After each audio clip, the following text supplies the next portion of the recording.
हमने सारी बातें रखी हैं स्टेट इलेक्शन कमिश्नर साहब को, और हमने कहा है कि ईवीएम की जगह बैलेट पेपर पर चुनाव कराए जाए, जैसा कि उत्तराखंड में अभी हुए हैं। और एक्ट आपको अलाउ करता है, एक्ट कहता है ईवीएम जिस पर तरह तरह के प्रश्न इस समय उठे हुए हैं, सारे देश में भी, हमारे प्रदेश में भी केस चले हुए हैं, हाई कोर्ट में भी, सुप्रीम कोर्ट में भी, और ईवीएम की विश्वसनीयता इस समय संदेह के घेरे में है। इसलिए जब आपके पास में ऑप्शन है बैलेट पेपर से कराने का, और उत्तराखंड में भी हुआ है, तो यहाँ पर आप जो चुनाव बैलेट पेपर से कराएं। और दूसरा हमने कहा है कि भी एक साथ में आपने अनाउंस करके 2 तारीख को चुनाव करा रहे हैं और 12 तारीख को आप काउंटिंग कर रहे हैं।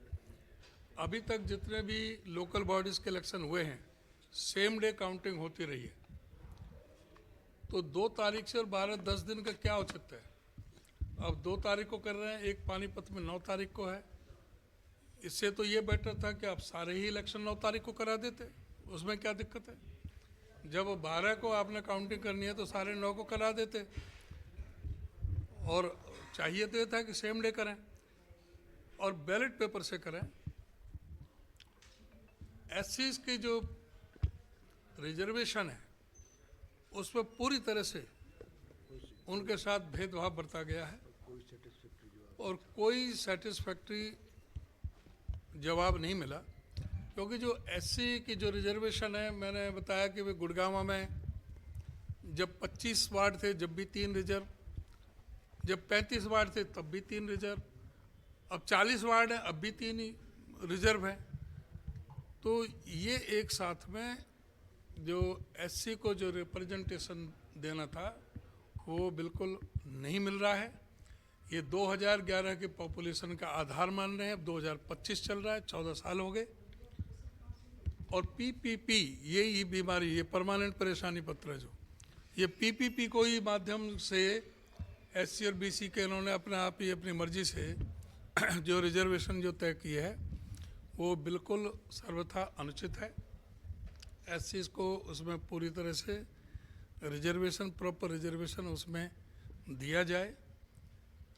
तो अभी स्टेट इलेक्शन कमिश्नर ये कहा है साहब ने कि हम इसको देखेंगे, जो आपने हमें रिप्रेजेंटेशन दिया है इसको हम एग्जामिन करके जो इसमें हो सकता है, लेकिन अभी पूरी तरह से हम अभी संतुष्ट नहीं हैं उनके जवाब से, कि हम बिल्कुल भी संतुष्ट नहीं हैं। हमें ऐसा लगता है कि ये गवर्नमेंट के प्रेशर में ही सारी 2-2.5 साल बातें से हैं। चुनाव नहीं करवाए और आप ये देखें कि फरीदाबाद के चुनाव तो मार्च 2022 से ड्यू हैं, अब फरवरी 2025 चल रहा है, 2 साल 11 महीने हो गए।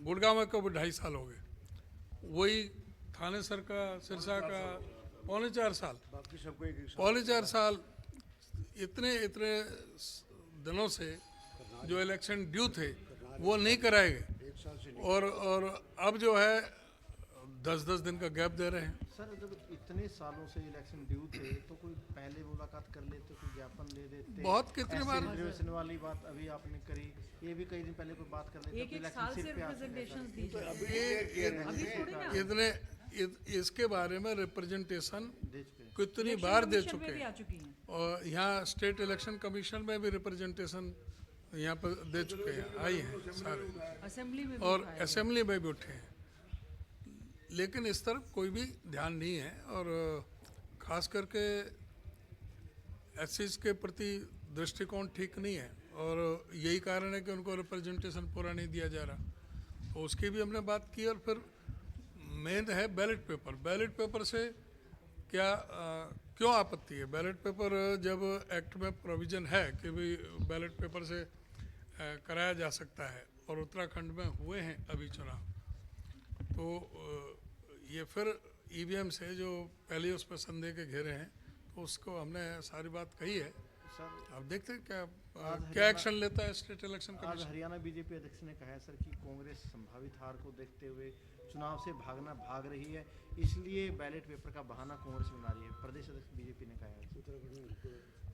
उत्तराखंड में क्यों कराया उन्होंने? एक्ट में ऑप्शन है, डालो क्यों ऑप्शन दी हुई एक्ट में? नहीं, हम क्या और भाग वो रहे हैं, वो तो option- करवाना ही नहीं चाह रहे, हम जो तो कह रहे हैं जो करवाओ स्टेट चुनाव। इलेक्शन कमीशन को पहले तो वैसे ही उनको बिल्कुल कोई पावर दे नहीं रखी, लेकिन ये एक्ट में पावर है, ये ऑप्शन है, स्टेट इलेक्शन कमीशन करा सकता है। अंदर जो बातें कही लेकिन फिर भी उसके बावजूद भी क्यों प्रेशर बढ़ाया जा रहा नहीं, है? मैं क्यों नहीं कहता हूँ होता? सर, मैंने शुरू भी किया। और सर जो आप लोगों ने आवेदन मांगे थे, आगे, अब तक कितने आवेदन आ चुके हैं? आ रहे हैं अभी, शिक्षकों को लेके? कल शाम तक आवेदन आएंगे, उसके बाद में परसों हमारे पास पहुंचेंगे। कल शाम तक का तो हमने समय दे रखा है, तो सभी जिलों में मीटिंगें चल रही हैं और जो उसमें अप्लाई कर रहे हैं उनके एप्लीकेशन ली जा रही हैं। सर बड़ी बैठक दिल्ली में होनी, जिसके बाद आप लोग किसको अनाउंसमेंट करें? नहीं, वो अभी बता देंगे आपको, जो भी होगा पहले एप्लीकेशन आने दो, और जब पूरा उस पर आगे जो कार्रवाई करेंगे उसके बारे में आपको समय समय पर बताते रहेंगे। तो सर यही मान के चले कि सिर्फ नगर निगम सिंबल पर, परिषद और पालिका सिंबल पर नहीं, यही माने अभी तक सर? परिषद के चेयरमैन भी सिंबल पर, परिषद के चेयरमैन, और नगर पालिका का कोई सिंबल पर नहीं होगा ठीक है सर। हमारी तरफ से, ना अध्यक्ष का ना ही पार्षदों का, क्योंकि भाईचारे का छोटा इलेक्शन है। ठीक है सर।